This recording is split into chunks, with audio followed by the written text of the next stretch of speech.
শোনো, তোমরা দেখবে আমিও একদিন একটি গাড়ি নিব। হ্যাঁ, সকাল থেকে দেখতেছি তো তোমার পকেট থেকে 10 টাকা বের হলো না, আবার তুমি বলছো বড় একটি গাড়ি নিবে। আরে ওই তো ওই জায়গায় কাস্টমার চলে এসেছে, আমাকে তাড়াতাড়ি যেতে হবে। 2 কাপ চা আনো। ভাই 2টা কেন? আমরা তো 3 জন।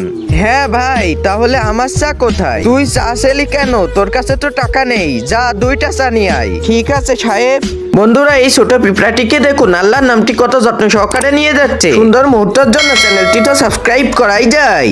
আচ্ছা তোমরা বসো, আমি 2 মিনিটের ভিতরে ওয়াশরুম থেকে আসতেছি।